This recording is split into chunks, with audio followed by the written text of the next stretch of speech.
उत्तर प्रदेश सरकार शिक्षा व्यवस्था में बदलाव लाने के लिए प्रदेश के सभी 75 जिलों में एक शिक्षक को सम्मानित करने जा रही है, जिसमें पश्चिमी उत्तर प्रदेश के बागपत जिले की एक शिक्षिका को चुना गया है जो अपनी नौकरी को मिशन बनाकर सरकारी स्कूलों से जुड़े मिथक को तोड़ रही हैं।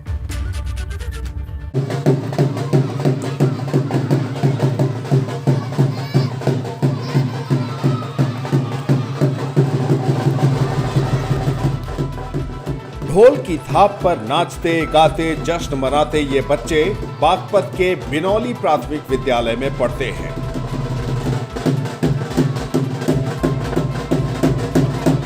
जिनके जश्न की वजह है स्कूल की प्रिंसिपल कविता सिंह, जिन्हें कल राज्य पुरस्कार से सम्मानित किया जाने वाला है। अपनी प्रिंसिपल को मिलने वाले इस सम्मान की घोषणा होने पर न सिर्फ स्कूल के स्टाफ बल्कि बच्चों ने भी जमकर जश्न मनाया और इस सम्मान के लिए प्रिंसिपल कविता सिंह ने सभी का आभार जताया। नमस्कार, मैं कविता, प्रधानाध्यापक प्राथमिक विद्यालय बिनौली नंबर 1 में वर्ष 2016 से प्रधानाध्यापक के पद पर कार्यरत हूँ। आज उत्तर प्रदेश शासन द्वारा मुझे वर्ष 2021 राज्य अध्यापक पुरस्कार के लिए चयनित किया गया है। यह पुरस्कार के लिए मैं सभी अपने सहयोगियों और बच्चों को प्यार करते हुए आप सभी का धन्यवाद करते हैं। बागपत के बिनौली प्राथमिक विद्यालय की प्रिंसिपल कविता सिंह ने न सिर्फ स्कूल में बिजली, पानी और बच्चों के लिए सुविधाओं में सुधार किया, बल्कि छात्र छात्राओं की पढ़ाई की गुणवत्ता में भी बदलाव लाया है, जिसके चलते स्कूल में बच्चों की संख्या लगातार बढ़ती जा रही है। इसी के चलते बीते 5 साल में स्कूल में बच्चियों की संख्या में 50% और स्कूल में नए एडमिशन में 100% से ज्यादा बढ़त दर्ज की गई है। यह पुरस्कार हमें हमारे विद्यालय में बढ़ते नामांकन, ठहराव, स्मार्ट क्लास का संचालन, तकनीकियों द्वारा शिक्षा, खेल खेल में शिक्षा, बालिकाओं के लिए art and craft, judo, karate, beautician. Kavita Singh ने अपनी सफल कोशिश से बागपत के बिनौली प्राथमिक विद्यालय को पूरे इलाके में चर्चा का विषय बना दिया है और खुद बाकी सरकारी स्कूलों के शिक्षकों और प्रिंसिपल के लिए एक बेहतरीन मिसाल बन चुकी हैं। बागपत से bureau report, ABP Ganga. Dehradun से खबर, जहां पेपर लीक केस में बड़ी कार्रवाई की तैयारी है। नकल माफियाओं की अवैध संपत्ति अब जब्त करने की तैयारी हो रही है। एसटीएफ की रिपोर्ट पर 21 अभियुक्तों के खिलाफ गैंगस्टर एक्ट लगा है, जहां आरोपियों की चल अचल संपत्ति अब जब्त करने की तैयारी है। सीएम धामी के निर्देश पर डीजीपी ने ये आदेश दिए। तो बड़ी खबर आपको बता रहे हैं, पेपर लीक मामला है ये और इसमें अब बड़ी कार्रवाई करने की तैयारी हो रही है। नकल माफियाओं की अवैध संपत्ति जब्त करने की तैयारी हो रही है। एसटीएफ की रिपोर्ट पर 21 अभियुक्तों के खिलाफ गैंगस्टर एक्ट भी लगा दिया गया है और इसके अलावा देखिए जो बड़ी कार्रवाई होगी, आरोपियों की चल और अचल संपत्ति जब्त करने की तैयारी अब शुरू कर दी गई है। सीएम धामी के निर्देश पर डीजीपी ने ये आदेश दिए, कड़ी से कड़ी कार्रवाई होगी और अब लगातार एक के बाद एक्शन लिया जा रहा है, एक के बाद एक एक्शन। और अब तक जो गिरफ्तारियां हुई हैं, जो संख्या आप देखेंगे वो संख्या बहुत ही ज्यादा बढ़ते जा रहा है। पहले 20 गिरफ्तारियां, फिर 24 और फिर अब ये गिरफ्तारी 33 से भी ऊपर पहुंचने की कगार पर है। और चलिए ज्यादा जानकारी के लिए सीधा रुख कर लेते हैं हमारे संवाददाता पंकज राणा का। पंकज, ये बड़ी कार्रवाई है, गैंगस्टर एक्ट लगाने और चल अचल संपत्ति को जब्त करने की कार्रवाई होगी। कैसे इसकी शुरुआत होगी, कब तक इसका असर दिखेगा? देखिए, मुख्यमंत्री पुष्कर सिंह धामी के निर्देश पर लगातार जो एसटीएफ है वो यूकेएससी SSSC में लगातार कार्रवाई कर रही है और अब तक 33 लोगों की इसमें गिरफ्तारी हो चुकी है और अब इसमें पूरी तरह से गैंगस्टर लगाने के निर्देश दे दिए गए हैं और ये माना जा रहा है कि जो भी संलिप्त इस पूरे मामले में पाए गए हैं उन सबकी संपत्ति की जाँच की जाएगी। जी ठीक है पंकज, जिस तरह से आप बता रहे हैं कि सीएम के आदेश के बाद अब ये आगे निर्देश दिए गए हैं और जल्द ही ये सख्त कार्रवाई देखने को मिलेगी। नकल माफियाओं की अवैध संपत्ति को जब्त किया जाएगा। इस वक्त ये बड़ी खबर आपको दे रहे हैं, जहां मुख्यमंत्री इस पूरे घपले को लेकर सख्त हैं। नकल माफियाओं पर नकेल कसने के लिए ये बड़े कदम बहुत जरूरी हैं। एसटीएफ की रिपोर्ट पर 21 अभियुक्तों के खिलाफ गैंगस्टर एक्ट लगा दिया है और अब आरोपियों की चल अचल संपत्ति जब्त करने की भी तैयारी हो रही है। तो मुख्यमंत्री धामी की तरफ से निर्देश दिए गए थे और अब डीजीपी ने आगे इस बाबत आदेश जारी कर दिए हैं। उत्तराखंड विधानसभा की भर्तियों में हुई धांधली को लेकर एबीपी गंगा की खबर का बड़ा असर हुआ है। विदेश दौरे से लौटने के साथ ही स्पीकर रितु खंडूड़ी ने कड़ा एक्शन ले लिया है और एक तरफ गड़बड़ी की जांच के लिए एक्सपर्ट्स कमेटी गठित कर दी गई है, तो वहीं दूसरी तरफ विधानसभा सचिव मुकेश सिंघल को छुट्टी पर भेज दिया गया है। साथ ही आपको बताएं कि उनका कमरा भी सीज किया जा चुका है और ये वही मुकेश सिंघल हैं जिन्हें प्रेमचंद अग्रवाल के स्पीकर रहते हुए जिम्मेदारी दी गई थी।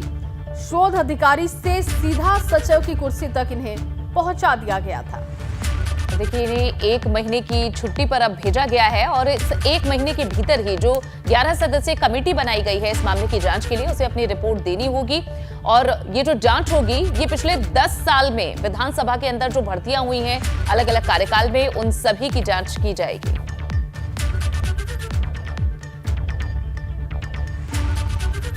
तो विधानसभा अध्यक्ष रितु खंडूड़ी ने विदेशी दौरे से लौटने के साथ ही अब कार्रवाई का हंटर भी चला दिया है। उत्तराखंड विधानसभा की नियुक्तियों में हुई धांधली के मामले में एक्सपर्ट कमेटी का गठन कर दिया गया है और अगर भर्तियों में कहीं पर भी गड़बड़ी मिली तो कड़ी से कड़ी कार्रवाई होगी। ये रिपोर्ट देखिए।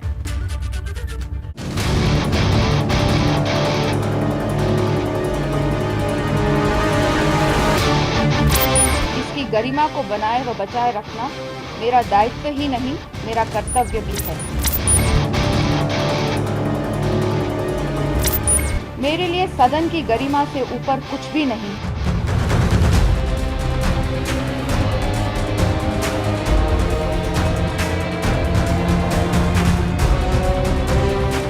विधानसभा की नियुक्तियों में हुई गड़बड़ी के कई दिन बाद स्पीकर रितु खंडूड़ी सामने आई। नियुक्तियों से गड़बड़ी में सरकार बैकफुट पर है, इसलिए इसकी जांच के लिए एक्सपर्ट कमेटी का गठन कर दिया गया है। 3 सदस्यीय एक्सपर्ट कमेटी महीने भर के भीतर अपनी रिपोर्ट सौंपेगी। विशेषज्ञ जांच समिति गठित की है, एक्सपर्ट कमेटी गठित की है, जिसमें श्री दिलीप कुमार कोटिया अध्यक्ष, श्री सुरेंद्र सिंह रावत सदस्य एवं श्री अवनेंद्र सिंह नयाल सदस्य होंगे। सभी पूर्व कार्मिक सचिव हैं एवं प्रदेश के व इस मामले के विशेषज्ञ हैं। इसके साथ साथ यह भी निर्देश दिया है कि अधिकतम 1 माह के भीतर अपना प्रतिवेदन, जांच रिपोर्ट, सुझाव उपलब्ध कराने का कष्ट करें। इसके साथ ही विधानसभा सचिव मुकेश सिंघल को आगामी आदेश तक छुट्टी पर भेज दिया गया है। मुकेश सिंघल वही अधिकारी है जिन्हें प्रेमचंद अग्रवाल के स्पीकर रहते हुए शोध अधिकारी से सीधे डबल प्रमोशन देकर विधानसभा सचिव बना दिया गया था। मुकेश सिंघल तत्काल प्रभाव से आगामी आदेश तक अवकाश पर रहेंगे। उक्त अवकाश की अवधि में विशेषज्ञ समिति श्री मुकेश सिंघल सचिव को जांच में सहयोग हेतु उपस्थित होने के लिए जब जब कहेगी तो उन्हें इन निर्देशों का पालन करना होगा। इसके साथ ही विधानसभा में 2012 से हुई भर्तियों की भी जांच की जाएगी। 2012 से हमने अपनी नियमावली बनाई और उसके बाद 2000 से 2022 तक की। तो हम इसमें कोशिश करेंगे कि हम दोनों को, पहले तो हम चाहेंगे कि 2012 से शुरुआती उसमें शुरू हो और उसके बाद ज़रूरत अगर पड़ेगी तो हम उसको भी निश्चित तौर पर वो भी जांच के दायरे में आएगा। विधानसभा अध्यक्ष का कहना है सूबे में करप्शन किसी भी कीमत पर बर्दाश्त नहीं होगा। जो भी रिपोर्ट मुझे समिति देगी उसको हम कड़ाई से उसका पालन होगा, ईमानदारी से और बिल्कुल ट्रांसपेरेंट तरीके से उसका हम उसको लगाएंगे, लागू करेंगे। विधानसभा की भर्ती में कांग्रेस के साथ ही भाजपा के समय हुई नियुक्तियां भी सवालों के घेरे में है। भाजपा से स्पीकर रहे प्रेमचंद अग्रवाल और कांग्रेस से गोविंद सिंह कुंजवाल के समय की नियुक्तियां सबसे ज्यादा सवालों में है। गड़बड़ी की जांच के लिए कमेटी का गठन करना मतलब साफ है विधानसभा की नियुक्तियों में बहुत बड़े पैमाने पर भाई भतीजावाद हुआ था। एबीपी गंगा के लिए देहरादून से पंकज राणा की रिपोर्ट।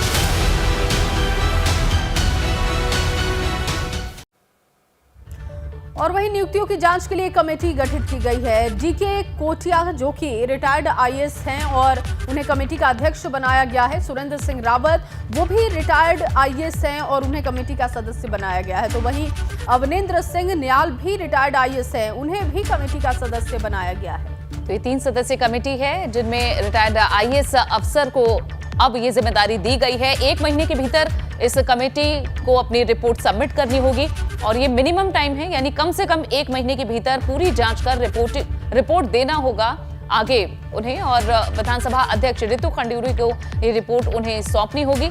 तो इन 3 सदस्यों पर अब आगे इस पूरे मामले की जांच का दारोमदार रहेगा।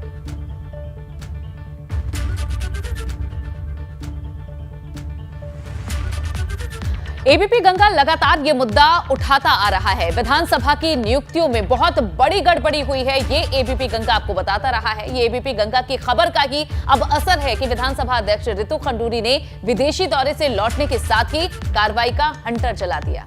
और रितु खंडूरी से खास बातचीत की है एबीपी गंगा संवाददाता पंकज राणा ने, आप भी सुनिए। विधानसभा में हुई भर्तियों को लेकर विधानसभा अध्यक्ष ने एक समिति का गठन किया है और ये एक बहुत महत्वपूर्ण फैसला है क्योंकि भर्तियों को लेकर कई तरह के सवाल खड़े हो रहे थे। हमारे साथ हैं अध्यक्ष जी बहुत महत्वपूर्ण फैसला है और बड़ा दिल भी चाहिए इतने बड़े फैसले के लिए। तो किस तरह से अभी जांच समिति आगे काम करेगी, क्या पारदर्शिता रहेगी? देखिए, 1 महीने का समय दिया गया है जांच समिति को कि वो 1 महीने के अंदर अपना रिपोर्ट सबमिट करें।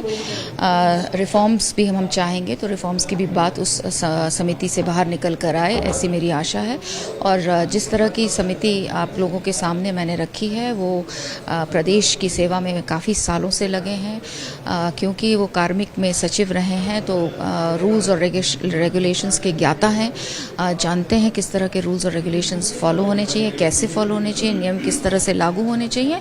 तो मुझे पूरा विश्वास है कि एक अच्छी रिपोर्ट निकल के आएगी। क्योंकि महत्वपूर्ण चीज़ें विधानसभा में होंगी जांच समिति के लिए, तो इसमें अपने प्राथमिक तौर पर क्या चीज़ें की हैं? अभी कोई डॉक्यूमेंट इधर उधर ना जाकर जांच समिति ऐसा है, देखिए आपने देखा होगा अभी हमने हमारे जो सचिव साहब हैं, क्योंकि उनका भी नाम मीडिया में और वो आया है, जगह जगह से आया है, तो इसलिए वो एक थोड़ा लंबी छुट्टी में भेज दिए गए हैं और उनका ऑफिस हम किस तरह से सेफ रख सकते हैं, उसमें फाइलें हैं, तरह तरह के कागजात हैं, उसको हमने सील किया है। और जिस दिन समिति चाहेगी और वहाँ से फाइल मांगेगी या कुछ कागजात मांगेगी तब हम उस सील को खोलेंगे। उत्तराखंड में फिर बारिश का अलर्ट है। अगले 4 दिन तक पर्वतीय क्षेत्रों में बारिश की चेतावनी है।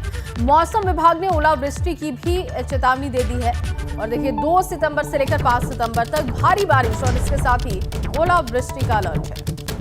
इस वक्त ये बड़ी खबर आपको दे रहे हैं, इससे पहले भी जहां भारी बारिश के चलते नेशनल हाईवे हो या फिर तमाम सड़कें क्षतिग्रस्त हो चुकी हैं, मलबा आकर गिरता है, इससे आवाजाही रुकती है। और वहीं शहरों में किस तरह से तेज बारिश से जलमग्न सड़कें हैं वो असर भी हम देख चुके हैं। और अब एक बार फिर से उत्तराखंड में भारी बारिश का अलर्ट जारी किया गया है 2 सितंबर से 5 सितंबर तक।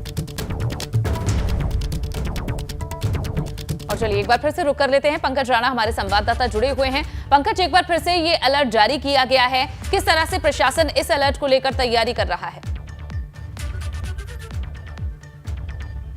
बिल्कुल, देखिए उत्तराखंड में 7 सितंबर तक मौसम ने येलो अलर्ट जारी किया है। हालांकि अभी जो मौसम है वो थोड़ा साफ बना हुआ है, थोड़ा शुष्क मौसम है, लेकिन जिस तरह से मौसम विभाग ने पूर्वानुमान जताया है कि प्रदेश के 7 पर्वतीय जिलों में बहुत ज़्यादा बारिश हो सकती है। उसमें टिहरी, उत्तरकाशी, रुद्रप्रयाग, अल्मोड़ा और बागेश्वर जिले शामिल किए गए हैं। देहरादून जिला भी इसमें शामिल है। जो पर्वतीय हिस्सा है उसका उसमें तेज बारिश हो सकती है। उस हिसाब से जो जिलों की सभी टीमें हैं उनको पूरी तरह से अलर्ट मोड पर रख दिया गया है। मुख्यमंत्री पुष्कर सिंह धामी ने आपदा प्रबंधन विभाग के सभी अधिकारियों को निर्देश दिया है कि जो कंट्रोल रूम सचिवालय में बनाया गया है उसको 24 घंटे चलाया जाए, ताकि प्रदेश के कहीं भी हिस्से से कोई अप्रिय घटना आती है या बारिश की सूचना आती है तो वहां पर तत्काल राहत और तमाम चीज़ें पहुंचाई जा सके। तो ये कह सकते हैं मौसम विभाग ने जो अलर्ट जारी किया है ये अभी 7 सितंबर तक किया है। और ये क्योंकि महीना है, ये मौसम का महीना है, ये आखिरी है मानसून का, और उसके बाद जो है जाड़ों का मौसम शुरू हो जाएगा। तो ये जो मानसून का महीना रहेगा इसमें अंतिम मानसून के दोनों में काफ़ी बारिश होने की संभावना जताई गई है, क्योंकि मौसम विभाग का ये पूर्वानुमान है कि अभी तक जो प्रदेश में बारिश हुई है उसमें बहुत ज़्यादा बारिश नहीं इस बार रही है, कम बारिश होने की संभावना जताई गई है। लेकिन इस महीने बारिश ज़्यादा होने की संभावना जताई गई है। तो अभी 7 सितंबर तक मौसम विभाग ने कहा है कि पूरे प्रदेश भर में येलो अलर्ट जारी रहेगा, खासकर पर्वतीय जिलों में सतर्कता बरतने के निर्देश दिए गए हैं। जी ठीक, शुक्रिया पंकज इस पूरी जानकारी के लिए आपका।